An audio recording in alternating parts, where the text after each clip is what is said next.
Russia resumes Su-57 combat flights along the entire front. Russian Su-57 stealth fighters have resumed high-tempo cruise missile operations along nearly the entire length of the Ukrainian front, with Ukrainian air raid monitoring services recording more than 10 confirmed launch events during May alone, a pace of operations that had been significantly curtailed following a Ukrainian drone strike deep inside Russia earlier this spring. The alerts documented across multiple Ukrainian air raid warning channels, including the e-radar and the monitor groups, show a consistent operational pattern: Su-57 aircraft operating in the Kursk Oblast border region, over the Azov Sea near Mariupol, and in the Crimea and southern sectors, launching Kh-59 and Kh-69 cruise missiles, while remaining well outside the range of Ukrainian air defense systems and fighter aircraft. Specific alerts logged throughout May record a Su-57 firing Kh-59-69 missiles on a course toward Dnipro, another operating near the Kursk-Sumy border, with possible cruise missile launches,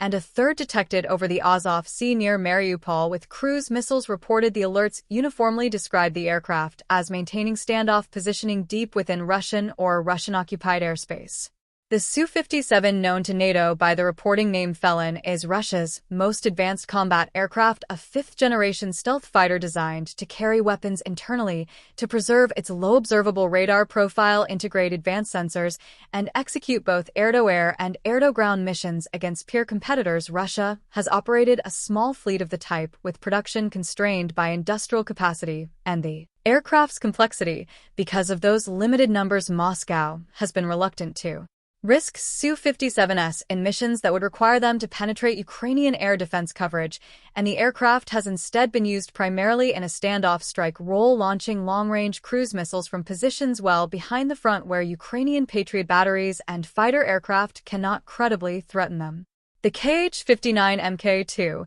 and its successor, the Kh-69, developed by Russia's MKB Raduga Design Bureau and designated AS-22 Kazoo by NATO, are the primary weapons the Su-57 has been deploying. The Kh-69 is a subsonic air-launched cruise missile with a range of approximately 400 kilometers (250 miles), a reduced radar cross-section compared to earlier Russian cruise missiles, and the ability to fly as low as 20 meters (66 feet) above ground level, making it extremely difficult to detect and engage with radar-based air defense systems, as the Defense blog reported. When the missile was first confirmed in Ukrainian debris in 2024, Ukrainian bomb disposal teams recovered an intact Kh-69 warhead near a residential building in Kyiv, providing Ukraine and its partners with physical evidence of the weapon's configuration and guidance systems. The high tempo of Su-57 operations during May comes after a period of reduced activity that followed Ukraine's remarkable long-range drone strike on the Shagul airfield in the Chelyabinsk region of Russia, approximately 1,700 kilometers (1,056 miles) from the Ukrainian border in late April 2026. Satellite imagery analyzed by the Exile Nova analytical community and published on May 1,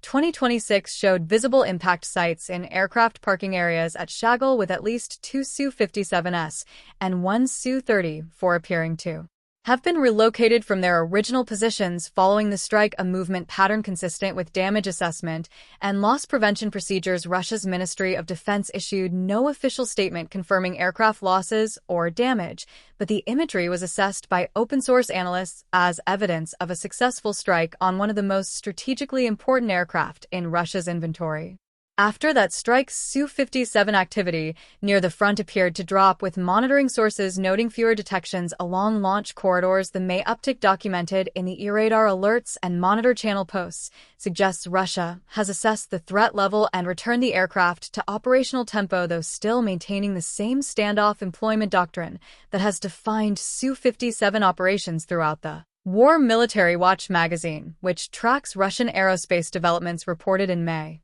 2026 that Su-57 operations had intensified, with whole formations of the aircraft conducting strikes, a significant escalation in sortie rates for a platform previously committed very sparingly. The operational pattern has significant implications for how Russia is using the Su-57 to develop and demonstrate the platform's capabilities. Rostec CEO Sergei Chemezov told reporters in December 2025 that the Su-57 was evading enemy radars and electronic warfare systems. in the conflict language that appears calibrated as much for a foreign audience as a domestic one. The export dimension running through Russia's Su-57 operational pattern is impossible to ignore. Russia has been actively marketing the aircraft to India for years, a campaign that has faced persistent skepticism from Indian analysts who have noted the aircraft's limited combat role and questioned why Moscow keeps its most advanced fighters so far from the front. Russian state media and pro-military bloggers have amplified footage and reports of Su-57 patrols along the Finnish border and test flights